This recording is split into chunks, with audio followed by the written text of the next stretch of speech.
오늘 이 말씀 중심에서 그대 십자가의 고난에 참여하고 있는가? 라는 제목으로 하나님 말씀 증거하겠습니다. 우리는 저번 주에 요한복음 3장 16절 말씀을 보면서 믿는다는 것은 단순히 believes in Christ, 그러니까 예수님을 신뢰한다, 예수님을 믿는다 라는 그 의미를 넘어서 believes into him, 그를 믿어 그의 안으로 들어간 자들이라는 말씀을 함께 나누었어요. 그러니까 우리가 단순히 요한복음 3장 16절을 우리가 이해할 때 믿다, 개인적으로 신뢰하다, 이걸 뛰어넘어서 믿어서 그 안으로 들어갔다 라고 하는 의미를 반드시 기억해야 됩니다. 그러니까 그 안으로 들어갔다라는 그 원어적 해석을 통해서 우리는 예수를 믿어 그 안으로 들어간 자들이라는 말씀을 함께 나누었습니다. 마치 두 연인이 사랑해서 결혼을 합니다. 그리고 아이를 합니다. 그럼 그 아이는 그 두 부부의 가정 안으로 들어가서 일치를 이루는 것이죠. 인간적인 이해나 설명의 한계에도 불구하고 제가 지금 무슨 이야기를 하고 있는지 여러분들 이해하시기 바랍니다. 그래서 고린도전서 6장 17절에서 주와 합하는 자는 한 영이니라 라고 말씀하고 있는 것입니다. 그러니까 우리는 주와 합해진 자들입니다. 일치를 이룬 자들입니다. 그러니까 믿는다라고 하는 말을 이제는 우리가 신뢰한다 라고 하는 1차적 그런 수준에서 이해하지 말고 믿어서 그 안으로 들어간 자들이라 라고 하는 의미를 더 깊게 묵상해 볼 필요가 있다는 거죠. 그래서 제가 접붙임에 대해서 이야기를 했습니다. 접붙임. 근데 오늘은 조금 다른 차원에서 씨앗을 가지고 설명을 하려고 합니다. 이 농사를 전문적으로 짓는 사람들, 또 연구하는 사람들에 의하면 씨앗이 발화돼서 싹을 내려면 먼저 우선하는 것이 있다고 합니다. 그게 뭐냐면 위로 뭔가 자라기 전에 밑으로 뿌리를 내리는 게 문제예요. 그러니까 뿌리를 내리지 못하면 싹을 절대 틔울 수가 없는 거예요. 그러니까 우리가 예수를 믿음에도 불구하고 열매를 거두지 못하는 이유들은 우리의 뿌리가 그리스도에게 내려져 있느냐라는 이 본질적인 것에 고민과 묵상을 하고 들어가야 돼요. 근데 자꾸 열매에 우리는 관심을 갖다 보니까 내가 열매를 막 갖다 달라고 그러나 윤리적으로, 종교적으로 내 열심, 공로로다가 열매를 만들어서 달라고 그래요. 그러니까 얼마나 힘듭니까? 이게 자기의로다가 자기 힘으로다 신앙생활 하려고 그러면 이렇게 힘든 거예요. 제가 복음을 경험하고 나서 제일 감사했던 게 뭐냐면 인생의 수고하고 무거운 짐들이 다 내 어깨에 짊어졌던 짐들이 다 하나님께 맡겨졌다는 사실이에요. 이게 복음을 경험하고 나서 제일 감사했던 거예요. 저는 아버지가 일찍 돌아가셔서 어릴 적부터 독립했어요. 그냥 어릴 적부터 부모님이 도와주고 해야 되는 그 모든 영역의 일들을 제가 다 했어요. 제가 대학을 가는데도 다른 사람들은 전부 다 성적 어떻게 나와서 아버지가 등록금 내주고 그런 걱정을 전혀 안 했어요. 그냥 내 성적 걱정만 했는데 저는 등록금 걱정까지 해야 됐어요. 그래서 내가 장학금을 받고 갈 수 있는 학교가 어디인가 거기에 맞춰서 가려고 애를 썼던 기억이 납니다. 그러니까 인생의 짐을 내가 지고 내가 책임지고 가려고 하다 보니까 얼마나 힘들었겠어요, 내 삶이. 근데 주님을 만나고 난 이후에 이 모든 것들이 내 안에서 눈 녹듯이 다 사라져버렸어요. 수고하고 무거운 짐진 자들아 다 내게로 오라. 내가 너희를 쉬게 하리라. 너는 다 나에게 맡기고 너는 쉽고 가벼운 짐, 그 멍에를 메고 나를 따르라. 이 말이 저는 막 느껴져요. 삶으로 체험되어져요. 너무 감사한 거예요. 혹시 여러분 중에 예수를 믿었음에도 불구하고 여전히 아직도 뿌리 내리기에 실패해서 내가 뿌리를 그리스도께 내렸다는 사실을 아직도 인식하지 못하고 여전히 내가 열매를 맺으려고 애쓰고 힘쓰는 사람들이 있다면 오늘 다 내려놓으시길 바랍니다. 아멘. 여러분이 걱정한다고 키를 한 자나 더 할 수 있는 것도 아니고 염려한다고 문제가 해결되는 것 아닙니다. 하나님 앞에 맡기시길 바랍니다. 하나님이 하실 일을 하나님 앞에 위임시키고 내가 할 일을 내가 하는 것이에요. 그러니까 염려와 걱정이 싹 사라지고 있는 거예요. 씨가 발화되려면 먼저 씨 자체의 존재를 부정하고 땅속으로 뿌리를 내려야 됩니다. 그러면 씨앗의 존재 자체가 바뀌는 거예요. 이제 거기서 새로운 생명체가 발화돼서 열매를 돋아나고 열매를 맺게 되는 거죠. 이 원리가 우리 구원의 원리와 비슷합니다. 로마서 4장 19절에서 사라의 죽었던 경수가 끊어졌잖아요. 생명을 잉태할 수 없는 죽었던 그 육신의 생명이 하나님의 개입하심으로 새 생명을 잉태하지 않습니까? 이 원리와 마찬가지예요. 이 사라의 사건은 그냥 단순히 한 여인, 경수가 끊어졌던 아이를 가질 수 없었던 여인이 어떤 아이를 가진 것을 의미하는 것이 아니라 구원을 설명해 주고 있는 거죠. 육신적으로 죽었던 우리, 다시는 새로운 생명이 될 수 없었던 우리, 경수가 끊어졌던 우리, 하나님의 새 생명이 우리 안에 공급됨으로 말미암아 우리가 새 생명을 얻을 수 있다는 것을 이 사건을 통해서 우리에게 보여주지 않습니까? 그것이 로마서 4장 19절이에요. 그래서 우리는 예수님이 십자가에 죽으셨을 때 우리의 육신에 속한 옛 자아가 이미 죽었다고 말씀드렸습니다. 저번 주에 설교를 듣고 내가 이미 죽었는데 아직도 산책한 사람들 있습니까? 아직도 내 의, 내 분노, 내 욕심, 내 성질 이 계속 나옵니까? 그러면 우리는 다 이렇게 하고 가르쳐줘야 됩니다. 너 죽었잖아. 할렐루야. 싸울 필요 없어요. 분노하고. 저도 역시 그랬어요. 성령께서 끊임없이 또 우리 집사람이 끊임없이 저에게 너 죽었잖아. 죽었잖아. 그렇지. 이게 자기 부인이라고 했어요. 이게 자기 부인. 내 육신의 생각, 옛 자아, 희망이 없는 그것들을 붙들고 여전히 살아가니까 삶이 힘든 겁니다. 예수님이 이미 십자가에 죽을 때 나도 이미 죽었습니다. 그래서 더 이상 옛 육신에 속해 있던 삶의 방식, 생각의 방식들을 버려야 한다고 말씀드렸습니다. 옛 자아는 허상입니다. 그림자입니다. 실제하지 않습니다. 이미 십자가로 새로워진 피조물인 우리가 실상입니다. 우리의 실존적인 실체인 거죠. 뭐가요? 옛 육신에 속해 있던 우리의 자아. 이게 허상이라고요. 그래서 이런 말을 많이 쓰는 사람들, 나는 원래 그래. 나의 원래의 모습을 어디에서 찾아야 됩니까? 성경에서 찾아야 돼요. 예전에 그런 집사님이 계셨어요. 아이 목사님, 나는 원래 성격이 그래요. 원래. 굉장히 과격해요. 식당에 가서 딱 앉아있어서 한 분은 밥을 대접한다고 그랬어요. 갔어요. 갔는데 딱 앉아서 밥을 먹으라고 그러는데 이렇게 막 불러요. 봤더니 그 종업원 서빙하는 분을 불러요. 그런데 이걸 확 던지더니 팍 던지더니 이게 물수건이 이게 뭐냐고 이러면서 이렇게 하는 거예요. 그래서 내가 이런 분하고 밥을 같이 먹어야 되나 막 별 생각이 다 나는 거예요. 막 창피하기도 하고.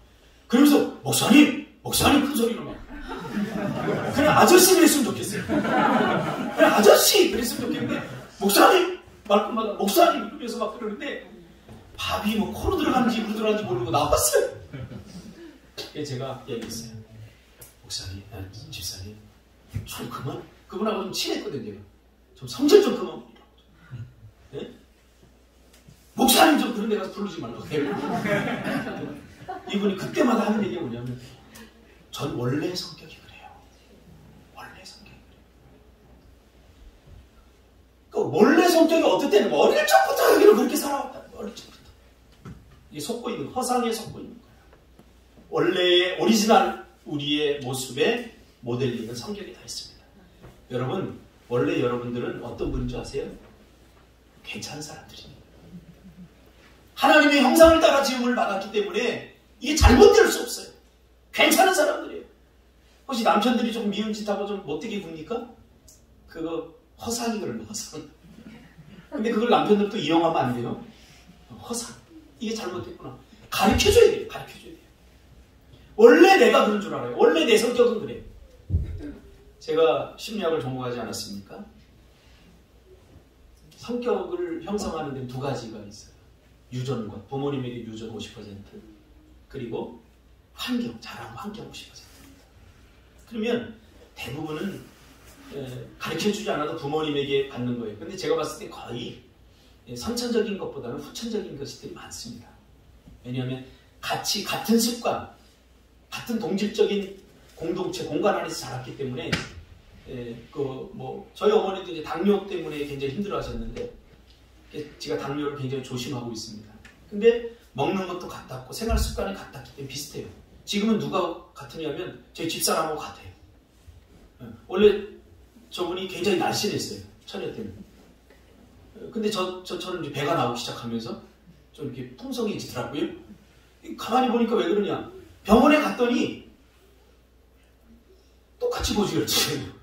먹는 게 같고 생활 습관이 비슷하니까 똑같이 되는 거예요. 그런 경우인 거죠. 진짜 내가 누군가. 성경에서 말하는 그것이 바로 말하는 사실이에요. 그래서 어떤 때는 정말 내가 누구인지 잊어버리게 됩니다. 하나님이 규정한 새로운 피조물로서의 나를 부정하고 자꾸 의심하고 불쌍합니다. 허상으로서 나를 가공하고 있는 거죠. 성경에서 말하는 나를 우리는 잘 안 믿어요. 잘 안 믿어요. 그래서 제가 이야기하잖아요. 내가 더 많이 사랑하겠습니다. 이렇게 한번 옆에 분에게 한번 해보세요. 내가 더 많이 사랑하겠습니다. 여러분 이 말이 믿어지시나요? 제가 언젠가는 우리는 한 가족입니다 라는 인사를 하게 했더니 한 권사님이 저를 찾아오더니 목사님 뻥 좀 그만 치세요. 정말 나를 가족으로 생각하십니까? 항상 이렇게 결과했으면 인생이 참 힘들어집니다. 그렇게 생각하고 하려고 노력하고 그렇게 하려고 애씁니다. 라고 이야기를 하죠. 구원은 항상 결과에서는 안 됩니다. 과정에서야 됩니다. 그러니까 허상으로서 자꾸 나를 가공하려고 합니다. 정말로 당신은 우리는 한 가족입니다 라고 하는 말이 내 안에서 더 이상 조금 어색하게 느껴지지 않으면 우리는 지금 그리스도를 점점 더 깊이 닮아가고 있는 겁니다. 우리는 한 가족입니다 라고 하는 말이 어떨 때는 가슴에서 뭉클한 생각이 들기도 하고 정말 우리가 한 가족이구나 라는 생각이 든다면 이 사람은 정말로 인생을 진실하게 살아가고 있는 분입니다. 사람을 허투루 대하지 않는 사람입니다. 제가 그런 얘기를 했잖아요. 제가 엉성하게 쓴 그 시 항목유족지에 핀 코스모스에 대한 시를 썼어요. 할렐루야. 네. 거기서 제가 딱 느낀 게 뭐냐면 코스모스들이 막 이렇게 흔들리는데 엄청 많잖아요. 떼잖아요. 중국 사람보다 더 많아요. 코스모스가. 그런데 코스모스가 저한테 이렇게 이야기하는 것 같아요. 너 네 눈엔 다 같은 코스모스로 보이냐? 다 달라. 그래서 제가 내가 지금까지 사람을 복수로 알았구나. 꽃들로. 이 코스모스는 나에게 그냥 단수로 꽃으로 대해주기만 했던 거예요. 하나님도 우리를 여러 수많은 사람 중 사람이 아니라 그냥 인간들이 아니라 그냥 김성환 그런 여러분 한 사람으로 대하고 계신다는 사실을 깨달았어요. 제가 여러분을 성도들로 대했으면 좋겠습니까? 아니면 한 성도로 대했으면 좋겠습니까? 그렇죠? 요즘 우리 학교에서 선생님들이 복수가 아니라 단수로 대해줘야 돼요.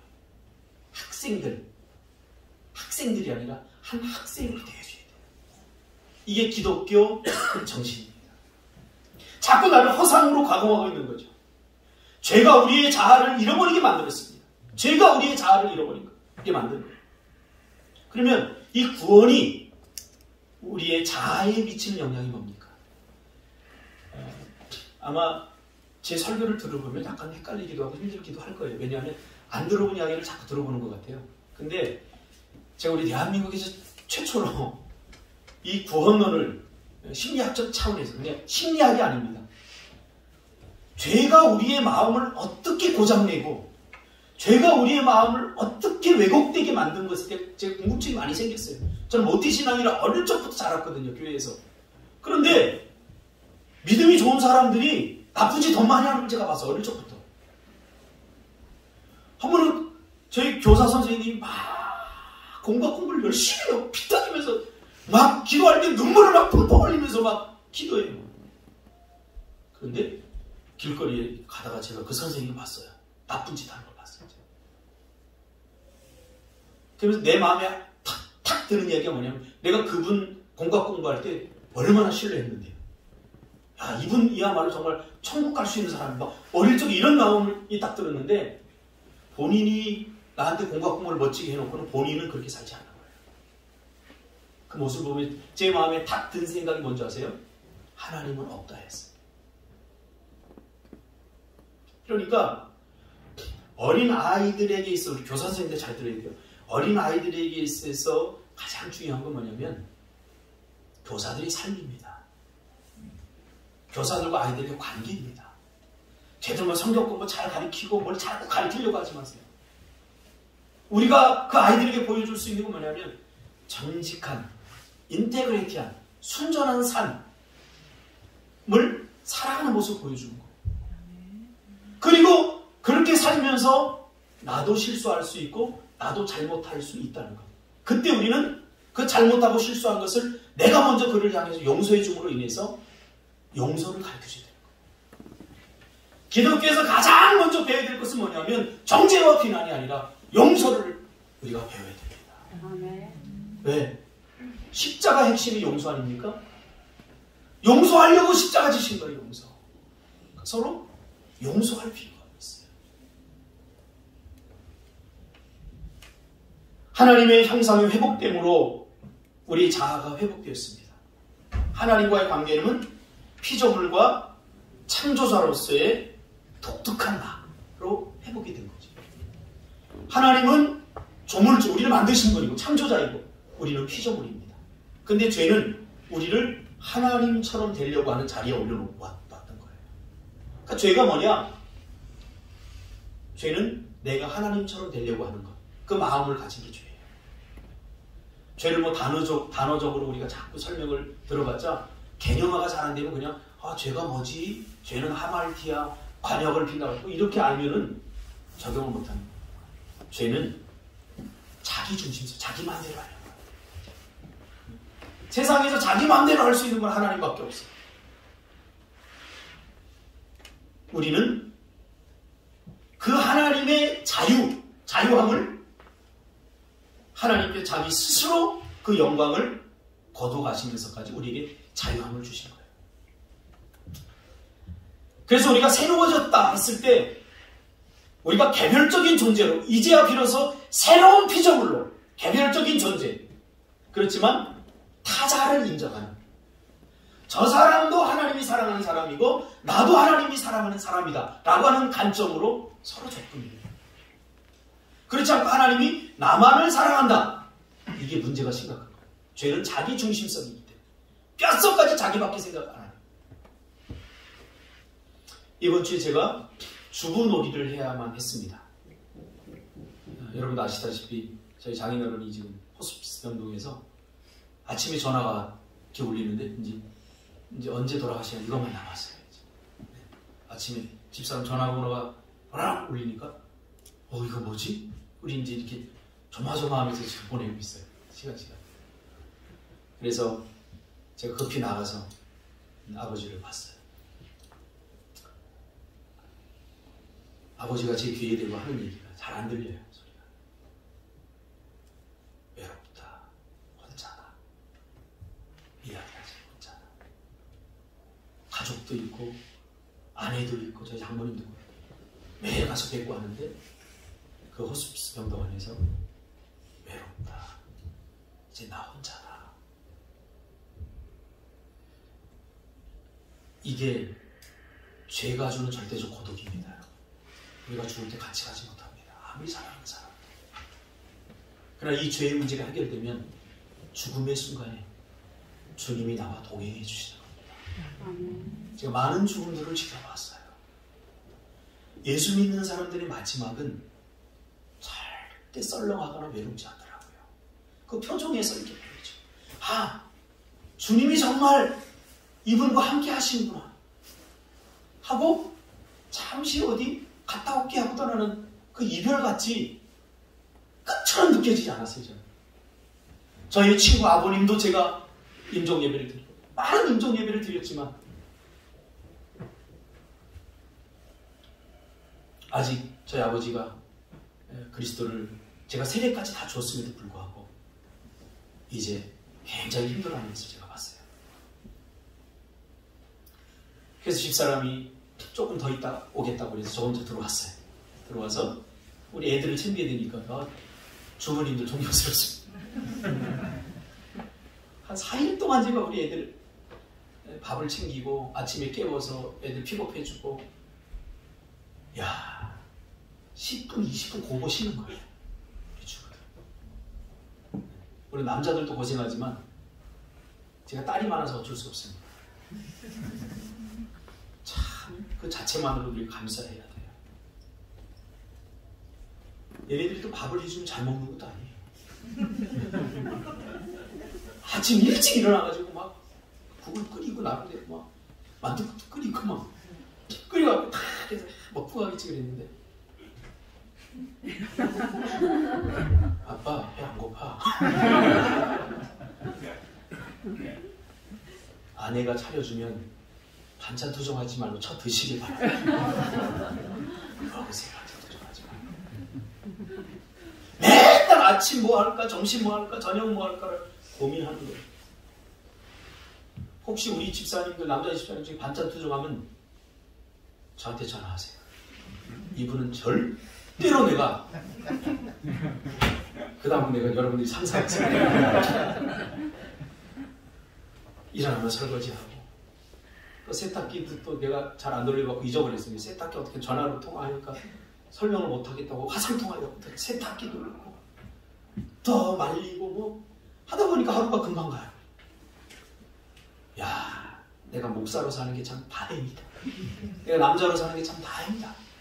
그러면서 내가 계속해서 나를 부인했어요. 난 주부가 아니다. 난 주부가 아니다. 난 주부가 아니다. 이거 며칠만 하는 거야. 나는 목사다. 나는 목사다. 자기 부인이 필요했어요. 견디기 위해서. 그래서 여러분, 날마다 자기를 부인해야 돼요. 우리가 옛 자아에 너무 익숙해져 있어요. 너무 오랫동안. 그러다 어느 날 갑자기, 전번주에도 제가 설명했지만 종으로 30년을 살다가 자유인이 됐다고 한순간에 다 바뀌는 게 아니었어요. 삶의 습관이. 예수 믿기 전에 우리가 생각했던 사고방식들, 우리의 삶의 범주들, 그게 여전히 가치관들, 이런 것들이 내 삶의 습관으로 뿌리 깊게 뿌리 내렸다고요. 그래서 날마다 부인해야 됩니다. 완벽한 인간을 꿈꾸지 마세요. 그냥 우리는 온전하게 나아가야 됩니다. 완벽이라고 하는 것은 인간의 영역이 절대 될 수 없습니다. 제가 참 감사한 게 있어요, 여러분이. 뭐냐면 제가 설교를 거의 1시간 하더라고요. 할렐루야. 요즘 설교는 20분이면 끝내야 됩니다. 저렇게 가만히 보니까 저는 인기 없는 목사예요. 1시간을 해야 되고 있어요. 미안해, 인서야. 인서야. 미안해. 나 같으면 저렇게 안 앉아 있어요. 1시간 이렇게 듣는 여러분들 참 얼마나 감사하지. 교회 왔다가 그 다음 주에 안 나오는 사람들은 99%가 설교 길어서 안 나와요. 저는 그렇게 믿고 있어요. 근데 저번 주에 장로님이 저를 콕 찌르는 거예요. 목사님, 제가 봤더니 설교가 1시간이더군요. 그래서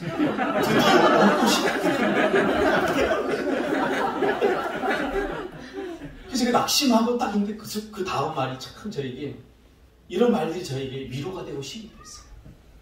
근데 목사님, 금방 가요? 1시간까지 안 느껴져요. 할렐루야. 그래서 제가 회개했어요. 설교를 좀 줄여야 되겠다. 근데 여기만 쓰면 자꾸 늘어나요. 이것도 내 부인을 해야 돼요. 자기 부인을 해야 돼요. 저는 그런 생각이 있어요. 야, 요즘 코로나 때문에 그리고 일주일에 한 번 와서 설교 듣는데 그냥 한 20분 하고 보내면은 나야 목도 뭐 괜찮겠지만 자꾸 죄책감이 드는 거예요. 죄책감이 자꾸 드는 거예요. 허상이 실체라고 자꾸 주장할 때 아니라고 말하고 그렇게 생각하고 행동이 됩니다. 그게 자기 부인이에요. 그러므로 구원이라고 하는 것은 단순히 죄에 대한 형벌로부터만 해방되는 것이 아닙니다. 그러니까 구원이라고 하는 것은 죄에서 해방됐다 이것만 생각하면 안 돼요. 로마서 6장 2절로 12절까지 보니까 우리의 옛사람이 예수와 함께 십자가에 못 박힌 것은 죄의 몸이 주고 다시는 우리가 죄에게 종로로 타지 아니하려 하니. 그러니까 죄에서 단순히 해방된 것 이거에 심취하지 말고 이건 당연한 것이고 죄의 문제를 해결해 준 것은 죄에게 종로로 타지 않게 하기 위해서. 이와 같이 너희도 자신을 죄에 대하여 죽은 자로 그리스도 예수 안에서 하나님께 대하여 살아있는 자로 여길지니라. 여러분들은 죄에 대해서 죽은 사람들입니다. 죄에 대하여 더 이상 반응하지 말기를 바랍니다. 갈라디아서 5장에 나오는 육에 속하는 것들, 시기와 질투와 미움과 이 모든 것들이 내 안에서 나와요. 그러나 그것은 허상이에요. 원래 내가 시기 많은 게 아니에요. 내 옛 자아가 나를 구원의 기쁨과 감격을 누리지 못하도록 그렇게 시기하는 마음, 원래 내 안에 있는 것처럼 나올 때 그게 내가 아니라고 부인해야 돼요. 그것과 멀리 해야 돼요. 사람 없음도 마찬가지입니다. 내가 시기하는 순간 뭐의 종이 되어버립니까? 죄의 종이 되어버려서 자유함을 빼앗겨버려요. 여러분 누군가를 미워해본 적 있죠? 그 미움이 나를 묶어버리는 거예요. 저는 오랫동안 상담을 해와서 많은 사람들을 이렇게 대하다 보니까 참 안타까운 것이 있어요. 과거에 나에게 상처 준 사람은 잊었는데 나는 그 받은 상처를 가슴에 꽁꽁 안고 여기서 매여서 살고 있더라는 거예요. 예수 믿어도 이거는 잘 해결을 못 받는 것 같아요. 허상에 의해서 이미 다 사라져버렸어요. 그러나 그 미움이 내 것이라고 내가 믿고 생각하는 순간 그게 묶이게 되는 거예요. 그래서 그 미움에 따라서 행동하게 되는 거예요. 미움에 따라서 행동하게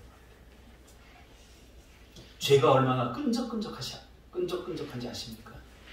존재하지 않는 것을 존재한다고 믿게 만드는 것이 사단의 역사인 거죠. 이 문제를 해결하기 위해서 우리는 고난에 대해서 함께 묵상할 필요가 있습니다. 그러니까 이 마음의 상처와 아픔들, 죄로 인해서 발생한 이 고통들을 우리가 어떻게 우리 삶의 현장에서 해결을 받을 수 있을까? 이 고난에 동참하는 것이 이 문제를 해결해 준다는 사실이에요. 그래서 우리는 이 문제를 해결하기 위해서 우리는 고난에 대해서 함께 묵상해 볼 필요가 있습니다. 왜 우리는 고난에 참여해야 하는가? 고난이 주는 유익이 있습니다. 고난을 우리가 두 가지 차원에서 이해해 볼 필요가 있는데, 첫째는 고난을 우리는 내가 스스로 죄를 짓다 당하는 고난. 내가 스스로 죄를 짓다 당하는 고난이 있어요. 이건 죄의 형벌로서의 고난. 이것은 지금도 우리의 삶 속에서 이루어지고 있습니다. 우리가 그리스도인이지만 죄를 지으면 그 죄의 대가, 형벌로서의 고난을 우리 스스로가 자처하는 거예요. 여기에는 철저한 자아 성찰과 해결을 통해서 해결해야 됩니다. 그러니까 하나님이 우리를 구원해 주실 때 죄를 짓지 않는 수준의 사람으로 구원한 것이 아니라 죄를 지어도 그 죄에 묶이지 않게 그 죄를 해결할 수 있는 수준의 사람으로 구원을 해주셨기 때문에 우리가 구원받았지만 여전히 죄를 짓게 되는 거예요. 그때는 그 죄에 묶이지 않게 우리는 어떻게 됩니까? 무엇이 죄인지 자아 성찰을 하고 회개를 통해서 그 문제를 해결해야 되는 거예요. 죄는 큰 죄, 작은 죄가 없다고 제가 말씀을 했습니다. 그냥 죄는 죄일 뿐입니다. 죄는 우리에게 고통과 사망의 권세 가운데 거하게 하고 죽음의 증상들을 경험하게 하는 거예요. 그래서 이사야 59장 2절에 보면 하나님과 우리 사이를 분리시켰다. 이렇게 말합니다. 죄에 대해서 큰 죄, 작은 죄, 이 개념이 나에게 남아있다면 이분은 반드시 율법주의적이고 종교적인 근성들이 많이 남아있을 가능성이 많습니다. 이거는 큰 죄고 이거는 작은 죄다. 혹시 이런 개념이 있다면 내 안에 다분히 율법주의적이고 공로주의적이고 종교적인 근성들이 내 안에 남아있습니다. 그것이 하는 역할이 바로 그거거든요. 죄를 죄로 보지 않고 큰 죄, 작은 죄로 보거든요. 그래서 똑같이 죄인임에도 불구하고 더 큰 죄처럼 보이는 사람을 정죄하게 돼 있어요. 누가 누구에게 손가락 자릅니까? 나는 50보밖에, 50보 100보인 거예요. 100보 도망간 사람이나 50보 도망간 사람이나 다 같이 도망간 사람이에요. 그런데 나는 50보밖에 도망 안 갔어. 이게 무슨 자기 합리화입니까? 똑같이 도망간 거지. 죄도 마찬가지. 그런 죄인만 존재하고 있습니다. 우리는 생명적인 접근을 해야 됩니다. 두 번째 살펴볼 고난은 거듭난 하나님의 백성으로서 살아가기 때문에 받는 고난입니다. 이 고난의 특징은 애매함입니다. 억울함입니다. 때론 내가 선택하지 않은 고난이고 또한 자발적인 고난입니다. 그래서 굳이 내가 받지 않아도 되지만 십자가의 은혜로 인해 자발적으로 받는 고난입니다. 이것이 고난에 대한 참여입니다. 내가 굳이 받지 않아도 되지만 십자가의 은혜를 기억하며 그 고난 안으로 내가 뛰어드는 것. 이것이 고난에 대한 참여입니다. 이것이 바로 십자가의 참여죠.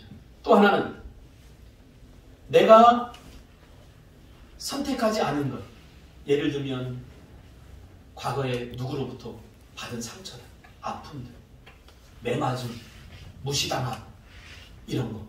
내가 선택하지 않았는데 환경이나 외부 사람들에 의해서 나에게 받는 애매한 고난, 억울함 이런 것들. 이런 것들을 어떻게 받아들이냐가 중요한 겁니다.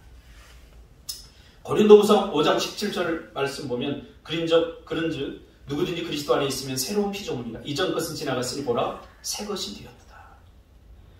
우리가 그리스도 안에서 새롭게 되었다고 할 때 어떻게 새로워졌는가를 아는 것은 대단히 중요합니다.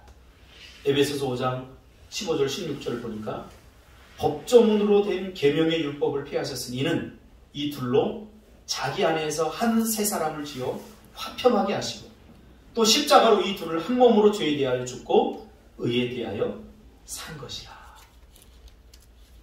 종합해보면 이렇습니다. 법적으로 우리가 새로워진 것입니다. 존재론적으로 새로워진 것입니다. 법적으로. 그러니까 종이었던 형무기가 법적으로 내 아들이 된 거예요. 양자가 되는 거예요. 로마서에서 말해요. 양자 삼은 거예요. 그러니까 양자를 삼았다고 이 사람이 형무기가 내 아들처럼 행동하지 않습니다. 그 다음날 바로. 이건 시간이 필요합니다. 형무기가 나를 시험해 볼 거고 이 사람이 정말 우리 아버지인가? 그 수많은 관계 속에서 이분이 정말로 나의 아버지구나 하는 것을 우리가 인식론적으로 인식하기 위해서는 그런 과정들이 필요합니다. 그래서 우리가 가끔 하나님 정말 예수를 믿었음에도 불구하고 살아계신가? 이런 생각이 들게 돼요. 그런 것에 대해서 죄책감을 가질 필요가 없다고요. 이건 정상적인 거예요. 정말 하나님이 살아계신가? 살아계시다면 내가 왜 이렇게 힘들어? 이 고난의 문제, 특별히 고난이 오면 이 고난에 묶이게 되면 고난이 해석이 안 되면 하나님에 대해서 어떤 마음이 생기는 원망하고 불평하고 분노하는 마음이 들게 됩니다. 왜? 내가 그렇게 힘들었는데 하나님 뭐 하셨어요? 이런 마음이 내 안에 있거든요. 그러나 성경은 내가 고난에 동참한 겁니다. 이렇게 말씀하고 화성 살인사건 아시죠? 마지막 8차가 10차에 억울하게 범인으로 몰려서 감옥에서 20년 이상을 살았던 윤석열 씨. 여러분 얼마나 억울합니까? 여러분 같으면 어떻게 했어요? 제 성질을 못 이겨서 죽었을 거예요. 자살했을 거예요. 세상에 얼마나 억울한 일이 많습니까? 내가 선택하지 않고 내가 원하지도 않은 일들이 내 삶에서 왕왕 일어나고 있어요. 그것이 나에게 아픔이 되고 상처가 되고 고통이 됩니다. 저도 그랬어요. 저희 아버지가 제가 5살 때 돌아가셨는데 어릴 때 그런 말, 왜 하필 나죠? 하나님, 왜 하필 우리 아버지를 데려가셨어요? 제가 신학대학에 갔더니 비슷한 친구를 만났어요. 지금 사랑의 교회 부목사로 있다 나와서 개척이라는 친구인데 박은성 목사라고. 장로님인데 아버지가 집 앞에서 덤프트럭에 치여서 돌아가셨어요. 법 없이도 살뿐이에요, 이분은. 모든 사람들, 성도들이 교훈을 받았던 사람인데, 존경을 받았던 분인데, 이분 이런 분도 오래 살아야 되지 않겠습니까? 근데 덤프트럭에 치여서 그냥 즉사해 버렸어요. 그걸 보고 이 친구가 학교를 왜 왔냐면, 하나님이 안 계시다는 것을 자기 증명해 보이기 위해서 신학을 배워왔다는 것처럼 막 살벌했어요. 여러분이 당하는 고난, 제가 상담을 하다 보니까 상당히 많은, 정말 내 마음으로 다 담을 수 없는 고통과 아픔들을 갖고 사는 사람들이 많더라고요. 성도들 안에 성폭행을 당했다거나 근친 상간, 뭐 우리가 입에 담을 수 없는 일들이 지금 일어나고, 이 끔찍한 일들이 일어나는 거예요. 그럼 우리 마음은 어떻습니까? 내가 그렇게 고난당하고 내가 아픔을 당할 때 당신은 도대체 어디 있었습니까? 이걸 우리가 구원받았다고 해도 해결이 잘 안 되는 문제예요. 구원받지 못해서 해결 안 되는 게 아니에요. 여러분이 어떻게 느끼실지 모르겠지만 우리가 그리스도의 고난에 동참하고, 제가 복음을 듣고 나서 여기서 자유로워졌어요. 제가 심리학을 공부하면서 제 안에 이렇게 분노가 많은지 처음 알았어요. 세라피를 하는데 그 선생님이 저한테 그만하세요. 이만한 뭉뚱이를 하나 주고 이 통을 막 치라고 하는 거예요. 근데 제가 평소에 조용하거든요. 말도 없고. 근데 그 야구방망이 같은 뭉뚱이니까 이거를 쳤는데 이게 다 부서졌어요. 근데 주변 사람들이 저희 눈빛을 봤는데 무섭다고 그랬어요. 평소에는 뭐 잘하고 목소리를 잔잔하고 이런데 내 안에 이 분노, 폭력성이 있는 거예요. 이거 어디서 기인했는가? 제가 세라피를 계속 해나가면서 느낀 게, 왜 하나님 아버지를 나에게서 뺏어갔어요? 이런 감정들이 나와있다. 왜 뺏어갔어요? 왜 하필이면 나예요? 왜 하필이면? 저 새끼 저 나쁜 놈, 저거 나쁜 짓 하는 저 규성이네 아버지 잡아가지고 왜 우리 아버지? 왜 하필이면 나죠? 저 사람들은 저렇게 행복하기만 하는데 왜 하필이면 나요? 저는 저희 아버지 돌아가셨을 때 이때요. 4월, 5월 이때예요. 그래서 햇볕이 이렇게 창창한 봄에 전 2가지를 느껴요. 봄이 좋구나 하면서도 뭔가 아린 마음이 들어야지. 왜? 아버지가 돌아가셔서 저 어릴 때 상여를 메고 동네 사람들이 막 가는데, 슬픈 건 저희 어머니밖에 없었어요. 저희 가족들과. 상여를 맨 사람도 웃고 가는 거예요. 웃고 가는 거예요. 우리는 너무너무 슬프고 막 어머니 뒤에 땀을 쥐고 동곡하는데, 거기 있는 사람들은 다 신났어요. 자기 일이 아니니까. 그래서 저는 위로가 뭔지를 그때 배웠어요. 위로.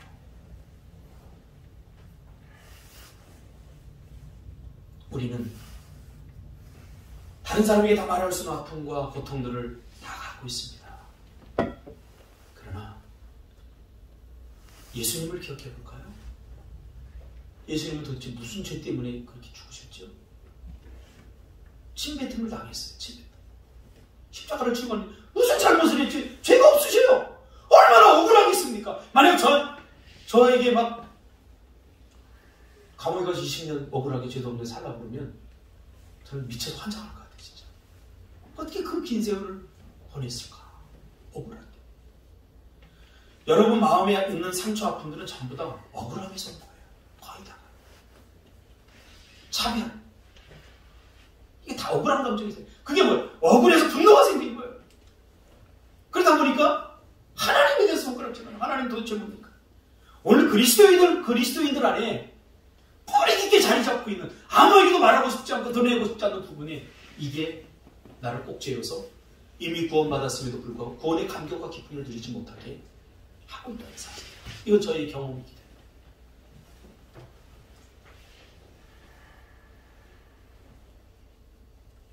선택된 고난만 있는 것이 아닙니다. 애매한 고난, 우리가 말로 다 설명할 수 없는 억울함, 이 나에게 고난으로 상처로 남아있는 거예요. 저는 이렇게 해석했습니다. 말씀인 걸 해석해주고, 내가 그리스도의 고난에 동참했구나. 얼마 외로운 줄 아세요? 어린이날 되면 애들은 아빠 손잡고 막 놀러 가요. 제 소원은 무슨 날이, 명절이 없는 게 제 소원이었어요. 명절이 없었으면 좋겠다. 어린이날? 난 없었으면 좋겠다, 진짜. 모든 것이 상처였어요. 아버지 없다는 것은. 싸워야 누가 하고 싸우는데, 이 악이 있으니까 싸움도 잘하게 되더군요. 분노가 있으니까, 막 저보다 나이 2-3살 많은 사람은 막 때려요. 뭐라고 그러면 막 때려요. 근데 내가 싸움을 못해서 지는 게 아니라 쟤네 아버지 무서워. 이러면 그냥 싸움을 안 하게 되는 거야. 그것도 맞아주기도 하고. 이게 얼마나 불합리한 일인지 아세요? 아버지가 안 계시다는 게. 근데 이렇게 이 안에 분노가 얼마나 많았겠어요. 그런데 복음을 듣고 나서 저는 내가 그리스도의 십자가에 동참했다.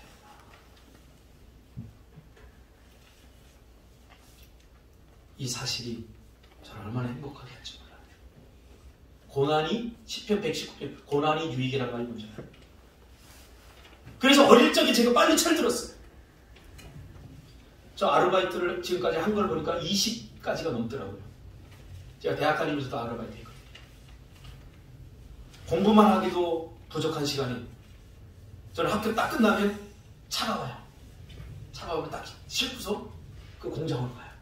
그러면 그 돈 좀 많이 벌려고 도금하는 데 가가지고 그 냄새 맡으면서 지금 다 외국인 근로자들이야. 그 가가지고 밤새도록 일하고 학교로 태워줘요. 아침에 내려서 초코파이 하나 먹고 공부하고 있어요. 아마 주님을 만나지 못했다면 그 인생의 억울해서 저는 돈을 많이 벌어서 그 많이 버는 돈으로 가난한 사람들을 기죽이는 일에 살겠습니다. 그러나 주님을 만나니까 주님은 죄도 없는데 애매한 고난을 당했어요. 나는 죄인이잖아요. 이 해석이 되니까 더 이상 나의 마음에 깊이 자리 잡은 아픔들, 상처들이 아픔이 아니고 상처가 아니고 그리스도의 고난에 참여한 영광이 되더라고요. 여러분 억울하세요? 남들은 학교 다닐 때 공부 드럽게 안 하는데 좋은 신랑 만나서 벤츠 타러 다니고 그런 거 보면 눈이 뒤집혀지지 않으세요? 억울한 감정 다 내려놓으세요. 그리고 우리는 고난에 동참하는 영광을 아는 거예요. 다음 주에도 설명했지만 우리가 그리스도의 십자가에 동참한다는 게 우리 인생에 얼마나 감동적인 거죠. 저번 주에는 우리 죽음에 동참했다고 했죠. 그래서 그리스도의 죽음이 곧 나의 죽음이 된 거잖아요. 그렇죠? 우리 예수를 믿었을 뿐인데 오늘은 고난에 우리가 동참합니다. 혹시 힘드십니까? 주님께 도움을 달라고 힘을 달라고 구하시기 바랍니다. 얼마든지 이겨낼 수 있어요. 할렐루야. 할렐루야. 저는 아이들을 이렇게 상담하면서 정신과에서 또 상담소에 다 포기한 아이들 제가 주로 많이 상담을 했습니다. 그분들 처음 보면요, 패배주의자로 옆에서 안 돼요, 우리. 저기 강남에 가면 유명한 정신과 있는데 그 TV에도 나오죠. 그 사람한테 한 1년 동안 했는데 우리 아이는 안 고쳐져요. 그런데 회복이 되더라고요. 저하고 이렇게 상담하면서 회복이 되더라고요. 전 제가 한 거 아니에요. 하나님의 말씀이 우리의 삶을 치유하고 회복시킵니다. 우리의 부끄럽게 여겼던, 그래서 아무에게도 말할 수 없었던 그 부끄러운 과거를 영광이 되게 만들어주세요.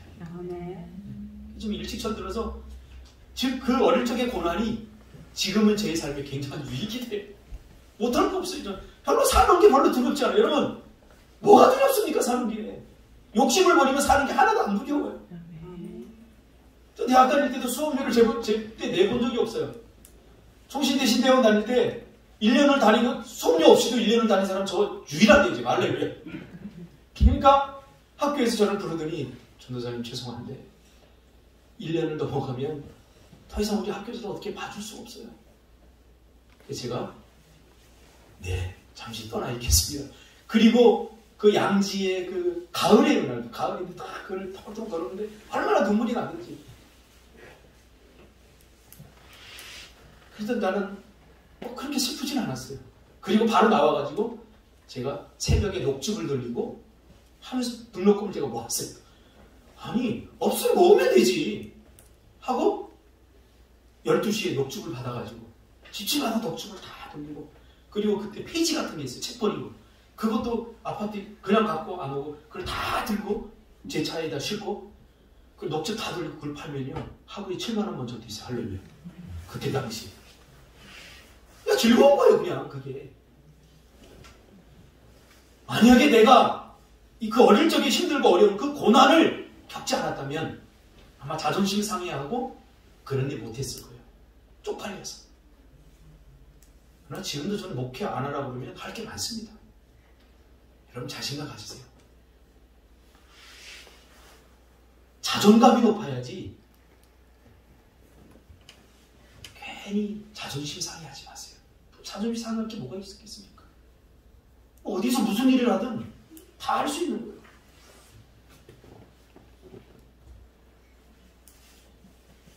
여기까지만 하겠습니다. 아직도 많은데 결론은 다음 주에 짓도록 그렇게 하겠습니다. 알아들으셨죠? 다음 주 안 해도 돼요. 그만의 동참. 우리 찬양 부르겠습니다.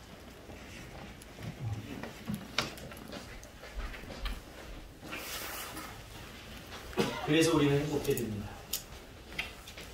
우리를 행복하게 하기 위해서 예수님이 십자가를 지신 행복 찬양 부르시겠습니다.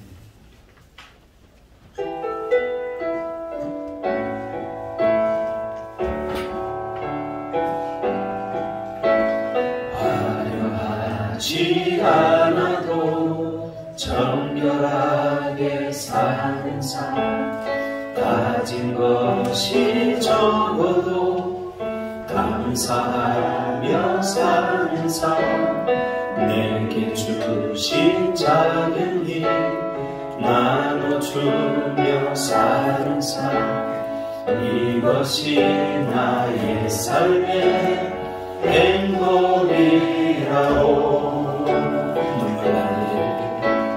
눈물 나를 많지만 기도할 수 있는 것, 억울한 일 많으나 주를 위해 참는 것, 비록 짧은 작은 삶 주 뜻대로 사는 것, 이것이 나의 삶의 행복이라오.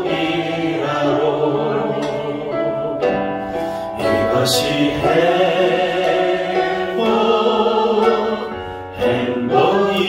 행복이라고.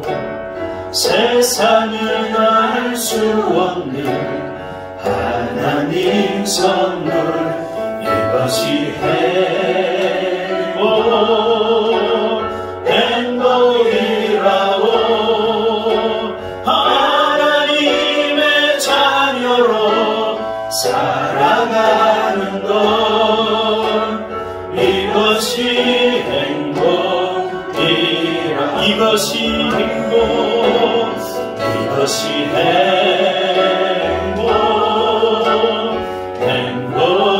행복이라고. 세상은 알 수 없는 하나님 선물, 이것이 행복이라고.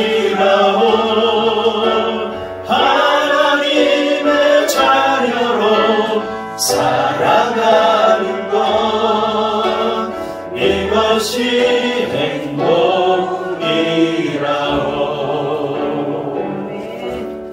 행복한 것이 사명입니다.